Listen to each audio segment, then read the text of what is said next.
Welcome to the Simply Real Life podcast. I'm Sarah, the founder of Simply Real Health, here to help you simplify, amplify, and elevate your life. This show is for those of you who want the real talk on how to live a more intuitive and intentional life, a life that's healthy from the inside out, and one that feels more effortless, aligned, simple, and more alive. We cover it all, from health, wellness, mindset, motherhood, daily habits and rituals, to business and relationships, creativity and growth, and tiny tricks to feeling your best, and the energetics behind it all filled with personal stories, unfiltered conversations, and of course, answering all of your burning questions, all in the way of simplicity and keeping it real, so that you can create your own version of your healthiest life. Let's do it. Hi, everyone. Welcome back to the show this week. So today we've got a short and sweet episode, but one that I hope is packed with info. And really, this stems from a question that I just got last week on Instagram. If you take us through your current morning routine and questions that come in about different parts of the routine, that I'm like, you know what, let's just put this all in one place and you can see the progression and the timing too, how I really do pack a lot in the morning hours, but not in a way that's overloading to my nervous system. In fact, it's very much designed to start the day slow and intentional, but also getting things done, because that's how it has to go when you've got 3 little kids around. I've done episodes about this before. So if you're ever curious of different life stages or after just having a baby or having 2 kids, what it looks like, because the truth is that it is always changing slightly, and I feel like every couple months there are things that maybe need to shift, or I'm wanting to shift, or feeling like we're in a different stage with our kids. And so if you're ever curious about previous versions, we have those too. Just look back in some of the episodes. But I wanted to take you through what it's looking like now, because I feel like I'm in a great place with my morning routine where it doesn't feel rigid, but it really hits a lot of the boxes that I need to hit in order to start the day feeling really good and having a good mindset and feeling like my body's ready, my mind's ready for whatever is going to be handed my way that day. And this is what it looks like. Just for context, 3 kids under the age of 7, and my youngest is about 18 months right now at the time of this recording. So, a year and a half old, still baby, but I feel like I have a little bit more say in my morning schedule because I'm just not nursing as much and not needing to work around the baby's schedule. So it's been a great feeling, which is why I want to share it. And as with anything, I know I should probably not even have to say this, but this is not to make you compare to your routine. It's just to show you what I do and what's working for me and why I do it, so that you can take some ideas or see if there's ways that you could make it work in your own life, or at least try it. A lot of times we tell ourselves we don't have time to do things, and I have always had a little bit of that mentality of the all or nothing. And if it's not 45 minutes that I have for a walk, it doesn't count. And I feel like at this stage in my life, I have really gotten over that and embraced this act of doing small things daily and consistently and showing up for myself, even though I am a mother to 3 kids and I am working and I am running our household and I am pouring into my marriage and my friendships and community. Doing all the things requires that you don't have an all or nothing mindset, because you need to learn to take care of yourself and nourish yourself in ways that don't take a lot of time, but that you can tap into when you need it. But knowing that you're doing it consistently is the thing that adds up versus it needing to be this long, luxurious process.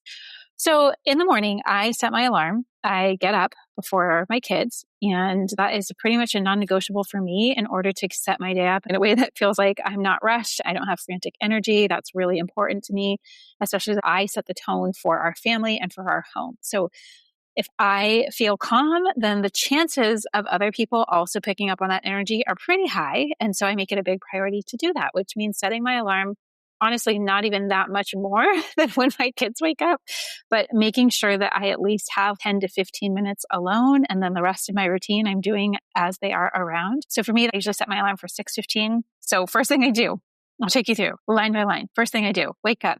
I wash my hands. I know that might sound weird, but I wear contacts and I always wash my hands before I put my contacts in. I then tongue scrape, non-negotiable for me. I literally cannot imagine not tongue scraping. It gets rid of a lot of bacteria and buildup, and it feels like a really easy thing to do. It's very inexpensive to get a stainless steel tongue scraper on Amazon. And it's truly one of the best things you can do for the health of your mouth, which is now we know connected to our brain, connected to our gut, and tongue scraping is a great way to just take care of your mouth. Then I brush my teeth and I get dressed. And then I go into my skincare, which is not very long and it's not complicated, but there's about 2 or 3 products that I put on my skin. And the first is vitamin C, spreading that all over. I go all the way down my neck, all the way on my chest as well. And then while that's drying, I put on my deodorant, Primally Pure. The vanilla citrus has been my favorite go-to lately. And then I put on a wrinkle serum, which I know some of you are going to be like, what are you talking about? Don't you use all natural? I do. I'm like 99% on natural, non-toxic skincare, but I feel like as I've gotten older, I'm also playing around with some other skincare things that are not 100% natural, but they have more of the, anti-wrinkle, anti-aging. And I've been playing around with a few different ones to see, does it work? Does it feel like it's worth the money? Because usually they're kind of pricey. And I have found some really good ones that I love. The brand OneSkin, I love their Peptide face lotion. They also have an eye cream. I do feel like that really works. And that is definitely on the clean, non-toxic side of things. And then the next level up is something I've been playing with is Ptox from Skinceuticals, which is not natural, but man, it really works. So I have been playing around with that. I can put the link below to all of these things. And then I always, never miss putting on the Primally Pure Antioxidant Balm. I cannot speak more good words about this one product. Not only do I feel like it's the best value, the container that it comes in lasts for so long, like months and months. And when you put it on, it's this deeply moisturizing balm that has this reddish tint because of the ingredients in it. It's all natural. It has a ton of natural vitamin C because of real food sources, but it has this self-tanner tint to it that I love. It just makes my skin look dewy, glassy, glowy. I have tried some other products lately that have been all the rage according to skincare experts. And I'm like, this does not even compare to the antioxidant balm. I feel like this is such a sleeper hit that I cannot imagine not using. And the thing I love the most about it and putting it on in the morning is that it looks great under makeup if you're choosing to wear makeup that day, or it's also great on its own. But it's also slick enough to do some type of tool over it. And so every morning, this is the next part of the routine, is I do a quick facial massage with my hands to drain out any extra puffiness and lymph. And then I do probably 1 minute of the cupping tool or the gua sha. I tend to grab the cupping tool a little bit more because it feels like it gets in there and works a little bit more quickly. So when I am in a rush and just wanting to get things done, that's the one that I reach for. And then I do either the everything spray or the soothing spray. I love both of those just to get a little extra while you're doing either one of those tools so that you're not pulling on your skin. That's it. 3 things: vitamin C, some type of anti-wrinkle serum or anti-aging product that I'm testing, and then the antioxidant balm always on top, and then cupping or gua sha, and then a little spray. So very simple. Then I move to my hair. You guys, this is almost funny just describing this routine because it is just so simple and minimal, but I'm hitting all the bases here. Okay. We've got eyes, we've got mouth. I got my skin ready and prepped, massaged and drained, and then brushing my hair. Sometimes I put a little bit of serum in the bottom. I have really extra dry hair, but I take some a minute or two. And I feel like that's also really good for blood flow and really good for scalp health, which is great for hair health. So just trying to hit all those things. And also, don't we all just need a little hairbrush in the morning? Okay, from that point, I'm done. I either go get dressed or maybe I'm already dressed. I always dress in some type of workout outfit or athletic outfit because at some point in the morning, I am walking, going to a workout, doing something. So I just automatically do that. It's an assumed thing. I don't have days where I don't move. And yes, I work from home. So that's really what I stay in for the most part for the rest of the day. I would feel silly wearing workout stuff and then sitting all day long. So I go downstairs. The kids are usually sleeping. Sometimes Noah gets up and he's a little bit more of an early bird with me, which is fine. He kind of knows the routine and he just goes downstairs and gets himself started on things. So I do my chlorophyll drops in my water. That's the first thing that I put in my body. And then start getting the kids breakfast. I feel like when you spend maybe 3 or 4 minutes at nighttime prepping something, that it saves double that amount of time in the morning. I don't know why. That's not like an actual equation, but in my mind, it always just seems like a few extra minutes at night gives me twice as much time in the morning. So what I typically do is wash berries, and that's kind of their starter. And sometimes a scoop of peanut butter or a scoop of almond butter. And I have that on plates already in the fridge. So I usually just pull those out. I put them on the table, get their waters. And so they have something right there for them when they come down. And then depending on the day, I will either pick their breakfast based on what phase they're in and what I know they're liking. It's usually something very simple. We do yogurt parfait bowls or oatmeal sometimes, or eggs, or they'll do like the base culture cinnamon raisin toast with peanut butter on it. It's very simple. But the point being is that I really do try to at least have the berries or the starter already done so I can put that out. If I'm making anything else, do it then, and then put that on the table. Whether they're up or not doesn't really matter at this point. They'll come help themselves and turn on an audio story and they get going, have their cozy little breakfast time. And that's the time when I go out for a walk. So that at this point, it's usually around 6:45, and I walk for 10 to 15 minutes. Sometimes if I've really planned ahead and get up early and there's no other things that happen randomly, then I can get 20 minutes in, which feels so good.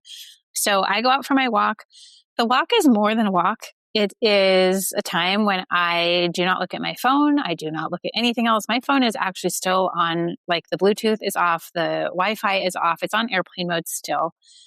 And I turn it on specifically to look at one app, which is the Activations app, which I just love so much. I have had so much more success with that instead of meditation. It's talking through things about your future self and working on your identity and working on your headspace, working on your mindset, working on your emotions. And it's such a positive influence, and they have walking meditations, but I usually just choose any of them that look good to me and I walk during it. And the second important part of that is not looking at my phone and not getting sucked into things for the day, but getting my mind right of like what I want to be focusing on. I feel like I wake up a little grumpy, or my mind goes to what is there to be stressed about today, as we all do. That's how our brain is naturally wired. But really putting in the work to be like, I don't want to stay there. So what can I do to quickly change that into a different energy, into a different headspace of how I actually want to approach my day, not the days happening to me. That moment just for myself is so key. I crave it and I need it. And that's why even just 5 minutes some days, if that's all I get, I'm like, it's still worth getting my butt outside to do 5 minutes. So I just reset my system. And then as I'm doing that, I'm also doing breath work as I'm walking, not any fancy breath work, but just breathing in deeply through my nose and then letting it out for longer than I breathe in. So like if it's a deep breath in for 3 or 4 seconds, then it's 4 or 5 seconds to let it out. This resets your vagus nerve, goes all the way from your brain down into your gut. It resets your nervous system. It resets your mind. I mean, just like the fresh air and being outside has been a game changer. I have been doing this, let's see, August, September, October, November, December, January, February, 5. So 7 months straight of almost every single day getting outside. And I swear to you, not only mentally does it make such a big difference, but physically just starting the day with a little blood flow that's also gentle. I'm not doing an intense workout. I'm not gasping for air. I'm just getting movement, oxygen, and fresh thoughts in my body. When you move your body, you can move your mind a lot easier. The two are very connected. I'm totally convinced that 90% of having a happy life, a healthy life, and a more intentional life is about working on your mind. So I have committed to this practice. I feel like I talk about it all the time because it has been such a game changer, and it's simple. There's always a million reasons why you can't do something or you can't take care of yourself or that other people come before you, but you have to fight for it. You have to fight for that space in motherhood to be like, I am also important. When I take care of myself, I pour out to everybody else around me. Like when my energy is filled to the brim and I'm feeling positive and hopeful and my mind is in a great place, guess how the vibe of your home changes in almost every interaction. And so to me, it's really important to listen to those voices of doubt or fear or why you can't or excuses, and then just be like, whatever, I'm still going to do it. Even if it's not perfect, even if it's not ideal, I'm still going to work on carving out and fighting for these 10 minutes for myself because of the ripple effect. And you're never going to come back in after 5 or 10 minutes being like, that was a horrible idea. It's like that can reset me. Even a few breaths around the block can totally reset your body and totally reset your mind. And it's why I've been talking on this. More people should try this. Like, even if it's not first thing in the morning, could you find a little 10-minute window in your day where you commit to yourself and health of your body and the health of your mind, and how much those 10 minutes would be this significant ripple effect into the rest of your day, into the people that are around you, into the jobs you're trying to show up for. It's this like deeply profound thing, even though it's not complicated, it's not sexy, it's not showy, it's not the latest trend or fad, it's not the quick fix. It's just that we get pulled in so many directions. So it's almost like working on your focus and working on your attention span and your ability to still say yes to yourself, even if it's a small amount of time. Okay, so I'm out there doing it. Come back in. There's a certain time I have to come back in because then the kids are done with breakfast, and then let's get lunches in the bag. We got to fill up the water bottles. We pack lunches the night before for sure. That's what also gives me this 10-minute window of time to be outside, is that I do that the night before and try to fill up the water bottle. So just packing the backpack, just reminding, all right, go brush your teeth, go brush your hair, the last minute things to do. So that's about 10 minutes or so. And then I usually go get Rosie up, and then it's time for her breakfast. Then Kyle's usually taking Noah to school, or I walk him to school and he stays with the girls. And then my favorite moment of the day, when I come back in, after I get Rosie up, get her breakfast going, that's when I make my matcha. And then I really do listen to my body. And depending on, where I've been at nursing or how far postpartum, I really just listen to my body for the first meal. This is something I talk and teach about a lot in Simply Real Life, the method, how we're like overly fed this propaganda of wake up and eat within 60 minutes and it must be high protein, it must be this. And I'm like, but if you're not hungry, don't eat. Don't force food in if your body's not ready. Usually for me, it will be maybe around 10:30. Some days it's not till 11. So, it's like I don't have a prescriptive time. I just really try to listen and figure out where my body's at, where my cycle's at, what my body's needing more of. And when I do, I keep it pretty simple, like blueberries and a scoop of almond butter. I mean, I'm in work mode at that time. So it's just breakfast and lunch are about efficiency of good food, real food, what's quick, what's simple, what works. And then dinners where I have a little bit more of the fun or like different things involved. But focusing on hydration first and movement and fresh air. And then I've been up for at least 2 hours before I'm having any caffeine. And that really helps with sleep at night. I don't drink coffee at all anymore. It's been like 7 or 8 years. And so I just do the one matcha a day. So it's my delight. I just love it, everything about it. But I am waiting for that until my body's awake. And that is also just like one tiny thing that I do feel like really adds up and makes such a difference over time. If there's a free moment of time, I will prop myself on the floor with the foam roller and just stretch and roll out. They're very used to it and they don't even blink an eye. It's just like what mom does. And now Kyle also does his stretches in the morning. And so we're just all hanging out, but like normalizing the fact of taking care of your body. Maybe it'll be a weird thing that they talk about one day, but it is what it is. Then if it's a day that June is going to school, then I get her lunch and water in her backpack, and then we go to school. Always try to walk if it's possible. And after that drop off, I hang with Rosie for a little bit. And then if it's a work day for me, the nanny shows up for a couple hours. I pop into work. And then at some point in the day, because my work also revolves around coaching and have clients on Boxer. So at some point in the day, I go on a walk, and that's when I answer my calls. So I know that I'm also getting some sort of quick movement break. Again, even if it's just 10 minutes, even if it's just around the block, I'm moving, I'm getting fresh air. So let me know if I left anything out. I'm more than happy to cover anything or answer questions about any specifics that you have. But that is my morning routine these days. And it's something that just gives me so much life and helps keep me steady no matter what's going on in the day or who needs me or what things are happening. Those are the factors that I set up for myself to feel like I really can thrive and show up fully for whatever the day entails. I hope this was inspiring, or maybe you think it's crazy, and that's okay too. But take what you want, leave the rest, as always, with everything that we talk about here. And I would love to know if anything does inspire you or you feel like trying something out, come find me over at Simply Real Health on Instagram. I would love to know. It really makes my day knowing who's listening to the show, which episodes you like. When you do try things, it just makes my day to hear that. So I love you all. I hope you're having a great week wherever you're listening to this from, and we'll see you back here next week. If you enjoyed this episode and want more like it, make sure you're subscribed to the Simply Real Life podcast wherever you listen to podcasts, and maybe share it with a friend or two. That would mean the world.